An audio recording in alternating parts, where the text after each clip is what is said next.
Review. I keep my motives see-through, shiver when I deliver the lines I read you. I get by, spit surprise rhymes so sick like expired seafood.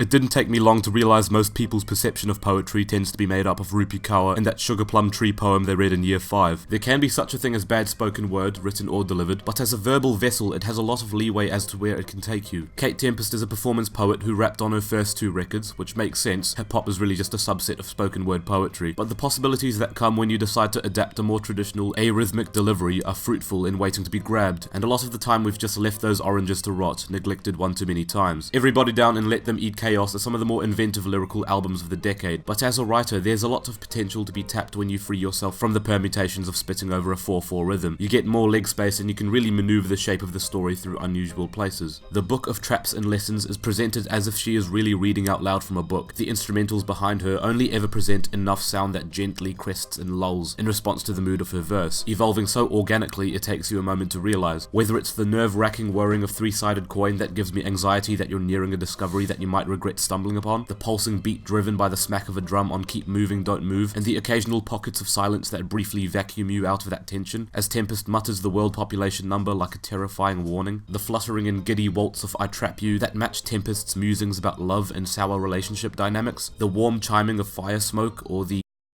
of All Humans Too Late. Every instrumental flows into one another so seamlessly, and yet each movement has its own distinct mood, a continuously morphing panorama of the world as we know it, based upon Tempest's experience in the UK at the very moment, but also applicable to a large scope of the world, because this book of traps and lessons is for everyone. As far as conscious rhetoric of the 21st century goes, I've heard enough faux intellectual spittle about criticising technology and social media to fill the Prince E box set. Each year is more baffling and reprehensible than the last. Tempest restates lines from her previous records to tell us that nothing has managed to get better over the last half-decade, and at this point we're so confused that we've started to fall into the trap of disorganizing ourselves. Traps and Lessons steers away from preaching and sounds more like words of experience, delivered by somebody who cares too much to let herself give up. I mean, I tend to write several lines on my phone and then forget to ever return to them again. How Tempest is able to write concise descriptions of how the ennui of late capitalism, bigoted injustice, colonialism are all branches of the same tree is beyond my comprehension. Retell the old tales. Retail's complete hell, we need some detail. That's why I've been staring at the stem of this plant for like the last day and a half, The way that Tempest repeats the last day and a half as her voice fades away, you get the sense that this has been routine for far too long, and it instills the ennui of each day perfectly, that we are disoriented and detached from one another. I imagine for some people, Hold Your Own might be the kind of song that instills an eye roll with an uplifting chord progression played on the organ, as Tempest speaks about what we should be doing to combat these feelings of low self-esteem and relentless need for validation. But I'm just glad that a commentary has been made that provides at least some type of an individual solution. Probably falls on tired ears when somebody's just re-describing to you what's wrong with the world, but Tempest isn't just observant and detailed, she's giving you advice. And as individualistic people, our first reaction might be to just push it away like a spoonful of baby food and say, we don't really need to be told this, but to be honest, we do. At the very least as a reminder. They take us all for idiots, but that's their problem. When we behave like idiots, it becomes our problem, so hold your own.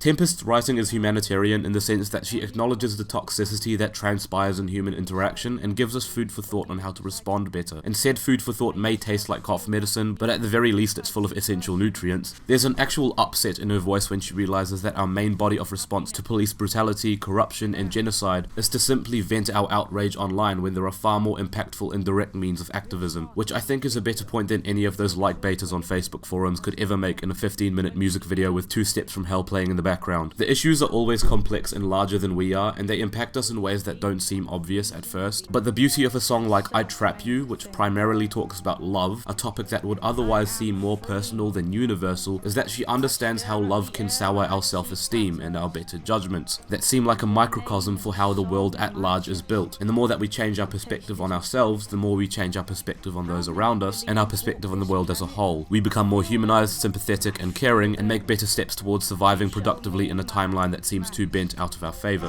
They're taking everything from us and telling us nothing is ours, but here we are, dancing. That's when she told me I was holy Elixir. She said I thought I knew the world, but it was only a picture. Holy Elixir really is the biggest boom moment of the album, as Tempest really begins to unravel an attitude of hopelessness and jaded cynicism, being told that protesting doesn't work because nobody listens, you're no different from anybody else. The more I scrutinize your solutions, the more holes I find in them. But Tempest's urgency and the boiling beat only stirs you up further with this determination that, no, these are all things we have to be proving wrong, not accepting, and if we do accept that, then we all lose. It all falls into place with these lines. Your loneliness is the symptom, not the sickness. She said we are born of collision.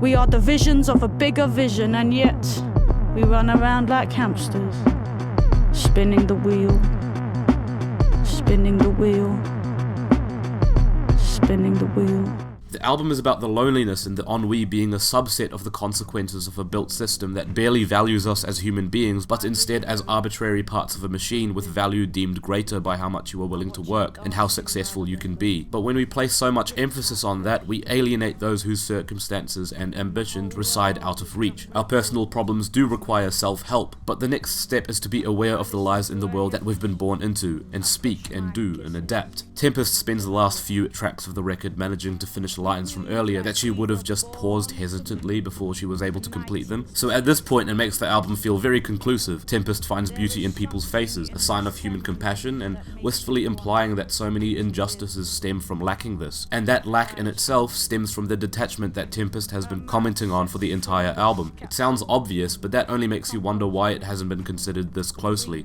And as precise as Tempest is with her words, I don't truly know if they would have flourished or had left as much of an impact were it not for her delivery, which can stand stern or float compassionately in just the right moments, or especially the instrumentals, which are fairly minimal to allow her words to remain in the forefront of what you're hearing, but implying just enough for you to understand the mood and the idea of each verse. It's incredible, it's important, and it's a 9 out of 10.